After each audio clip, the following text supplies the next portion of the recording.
What's up everybody and welcome back to another video. I hope you're all good. I'm absolutely fantastic, thank you for asking. So today's video, we're going to talk all about cycle progression and how to progress your anabolic cycle. So any natties out there, I'm sorry, but I'm sure you're interested anyway.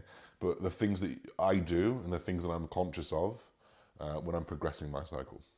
Because we've just made some progressions in my cycle, we've just pushed things a little bit more. So I'm going to talk to you about where you should be starting, where you should be ending, when you should be changing things, and why you should be changing things. So I'm just going to make up my intro here, get a little bit of a pre-workout on the go, and then as we're heading over to the gym, we'll talk you through it as we go through the session. I think we'll do that today, so we can get into the session and talk about these products, these topics. Let's do this. So I usually do have a pump-based product and also a stim-based product. The pump is essentially just going to increase blood flow, and we know that if you've got increased blood flow, you've got potentially more nutrients going to the area of concern, better blood flow, better pump, more muscle breakdown, more hypertrophy, potentially. And then obviously a stim-based pre-workout, because we know that caffeine has a direct impact on performance. You know, there's a reason why in tennis, in football, that there is a caffeine limit to actually take. You can't have over a certain amount because we know that actually increases performance. And so that's exactly why we use it, to increase performance.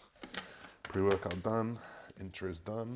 Hi guys, so we just pulled up at the gym, and I just want to say, before we jump into the specifics of this, I am not a doctor. This is not medical advice. This is not any type of advice. This is not what you should do. This is just me speaking completely from experience, completely from an education standpoint. And a big part of this for me is just to show that transparency and that honesty throughout this business and throughout this process that I'm going through. So I hope you guys can appreciate that. And please, please, please, please don't do what I do. Please get someone else to help you. Get a doctor, or just don't do it at all. Be the best thing. So without further ado, let's get into the workout. Let's go.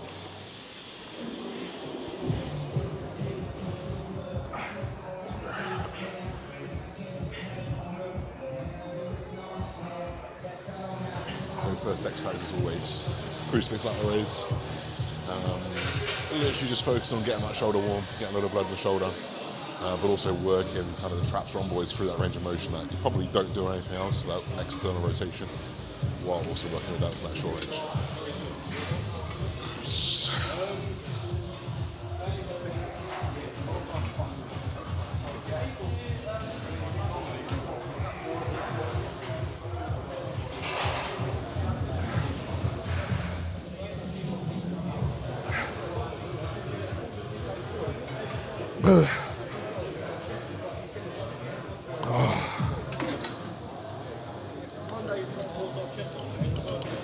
This is like day 4 after being back from Croatia.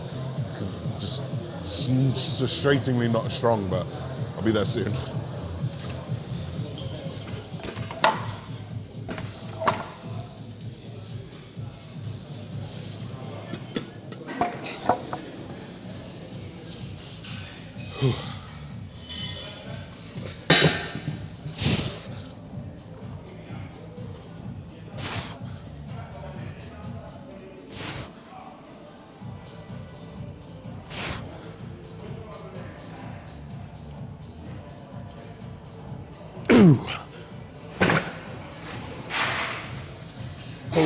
The next thing I want to touch on is the trend. So a lot of people are going to be like, why the fuck are you using trend in your off-season? There's a few reasons, right? So I'm basically making the most of hitting that pathway of the glucocorticoid binding that trend will offer. I'm also using it in a dose that is not going to kind of surpass that tissue selectivity, hopefully. Obviously, trend being very, very tissue selective. When you do use a lot, like, you're going to notice those side effects a lot more, because as soon as you run out of that tissue selectivity and the androgens start to go elsewhere, you're going to start to notice those side effects really quickly. But I've noticed that with low dose trend, I've had less of those. I also prefer it personally, just for me, because I have clients who use MPP. But using like a nandrolone or MPP, for me, it pushes my blood pressure too high. For me, the water retention's a little bit too high, especially when I'm using growth hormone alongside that. It doesn't make me feel good, and I have to take too much angiotensin receptor blocker for my liking to control my blood pressure. and it generally just didn't make me feel too good. I think a lot of people would have heard that about nandrolones or MPP, DECA. Sometimes it doesn't make you feel too good, and I definitely noticed that. I have clients who feel the same, and we wouldn't use it with them, but I have clients who are absolutely fine, and we use it with them. So for me, I'm not going to change that dose because of that tissue selectivity. We're going to start at 100, we're going to finish at 100. There's no reason for me to use tren as my anabolic driver of androgens. There's no reason for me to push my androgens up in the form of tren right now because of the toxicity, because of the tissue selectivity, and just because of that overall reason. Trying to think about longevity. It sounds stupid saying longevity and using steroids in the same sentence, but I think that they have to come together.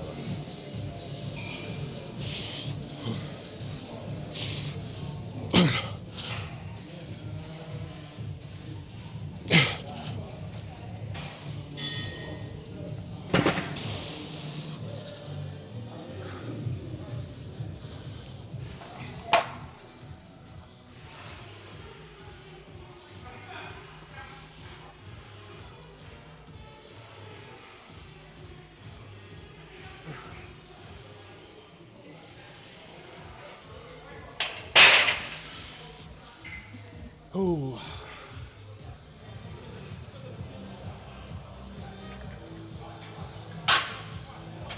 The Nautilus Press at the moment. So I've been using it on both my push exercises. Shh. Don't tell Cal. So all I've been doing is alternating the wide grip and then like the neutral grip. I think the wide grip is definitely going to load you really nicely in that length and range, but this closer grip is going to get you nicely in that short range. You're going to get a little bit shorter as you drive your elbow a little bit further across the body. It's pretty indifferent, but in order for me to do it twice, I had to change the grip.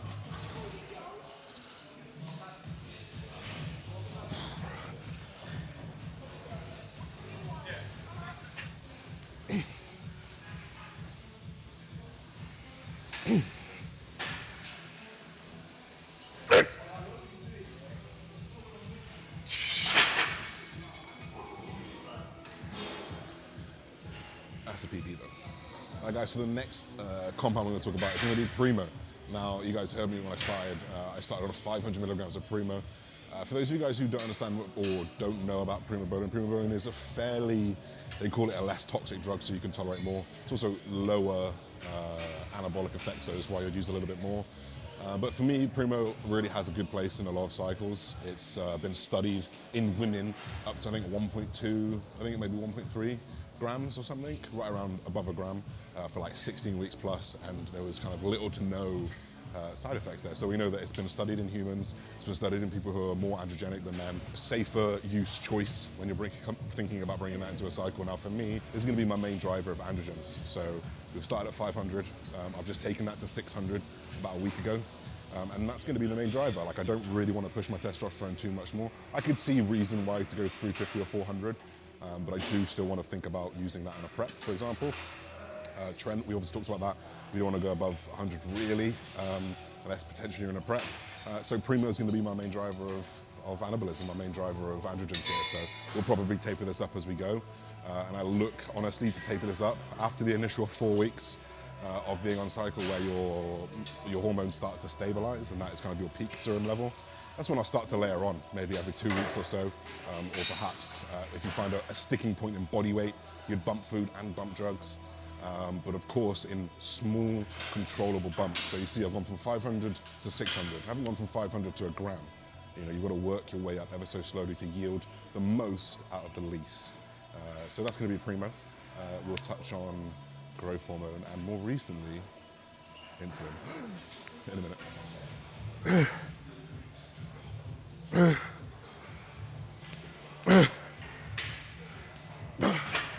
Fuck. Guys, just to finish off on our chest, some stretch and squeezes. As the community hates to say, don't stretch and squeeze, bro. So we're gonna go through just 2 sets here, higher reps, 12 to 15. I'm gonna go through the maximum range of motion I have available, which for me is about here. Anything more, while I'm just internally rotating or externally rotating or putting too much stress through that shoulder joint. So when you do see people kind of almost rear delting with the weight, you're putting yourself in such a compromised position. You really do have to just be careful where you take that.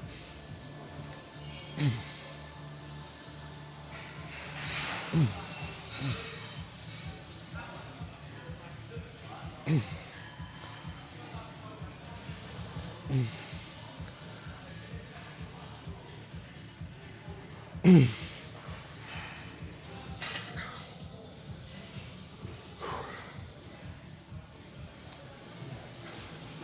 then growth hormone. So for me, growth hormone has a pretty good case just to remain pretty stable year round. The only time I'd potentially manipulate it in terms of going up or down would be in a prep. Or potentially raise it briefly in the prep. We know that growth hormone has some pretty good lipolytic properties. It's going to free up some fatty acids. It's going to increase the amount of fat that you're going to burn if you're using that in a fasted state, along with cardio, for example, which is why you could have a case for increasing it. And then also taking it out. You don't want to hold too much water. I know some people who can keep it in the whole way through, but for me, I take out growth hormone between 4 to 6 weeks out, pull that out, tightens up the physique a little bit, pull any of the extra fluid water or any potential extra fluid water out of the system. And that's it for me. Like literally, I've started at 3IU, I've stayed at 3IU. I use quote unquote pharma grade growth hormone, so I spend a little bit more per month. I probably spend about £250 a month on 3IUs a day. And that's pretty much it. There's nothing else to add. Like growth hormone is literally just another metabolic pathway touch that IGF touched a little bit. Yeah, we'll wrap up this and we'll talk about the last one.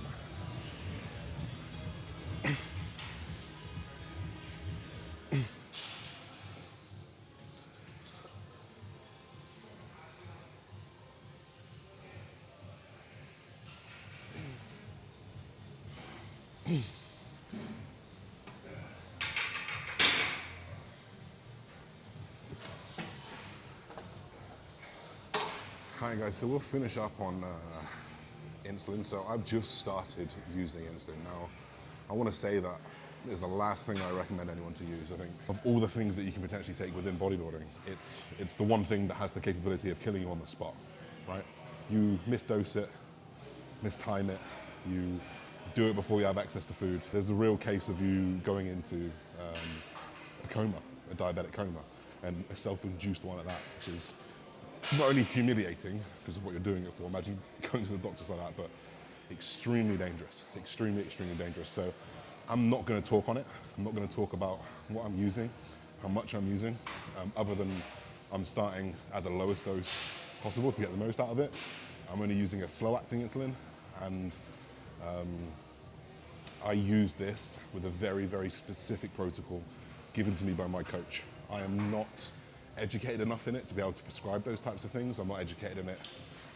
I'm not experienced enough in it to be able to even offer, you know, much more than how I feel right now, which is pretty fucking full. It's definitely helped my appetite a little bit. Obviously, blood sugar levels are going to be a little bit lower because I'm using exogenous insulin. And yeah, like I think that it's another pathway that we have the potential to hit. It's another pathway that we have the option to hit. It just becomes a case of, is it worth that in that risk to reward ratio for you?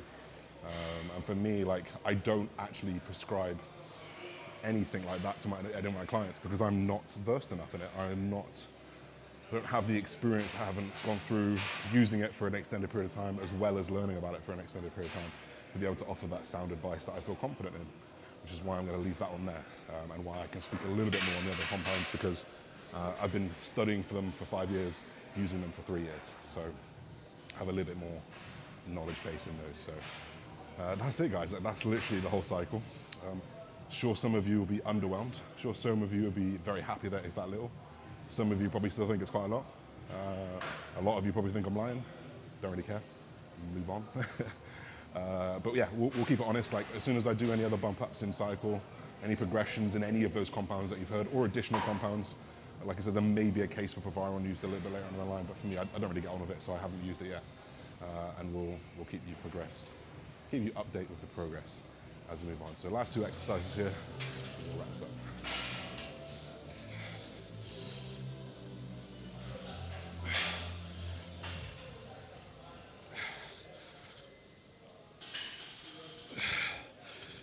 Hi guys, so that's session done. I want to say two things. Number one, thank you to anyone who commented on my video the other day with the car, because it's actually ULEZ compliant, which is amazing, because I thought, because it's diesel it wasn't, but it's diesel when you have to run AdBlue with it.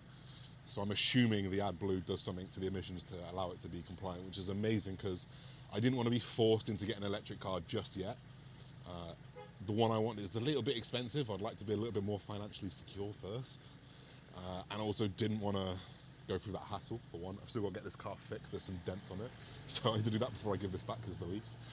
And I just really wanted to keep picking up my girlfriend because it's starting to get dark now and she gets home at maybe 7. Don't want her to walk home. So I'm very grateful for the people that told me to just go check online. So Una's compliant. And then finally, guys, like I just wanted to say, reiterating that first point that we talked about, like this is not advice, this is not for you to go and take into your own experiences, but this is to show you the realistic side of professional bodybuilding. This is the realistic side of pushing your physique to the max, or pushing anything to the max, in fact. But I wanted to do my due diligence to give you that honest opinion. And like, that's what I'm doing. I tell you the progressions when we make them. You just got to understand that I'm 3 years in. I have my genetics that respond to drugs a certain way. There are I've got so many clients that cannot take what I take because they react differently. I have clients who can take more than what I take because they react fine. You know, and a lot of this process is an individualistic process which you have to kind of work out yourself.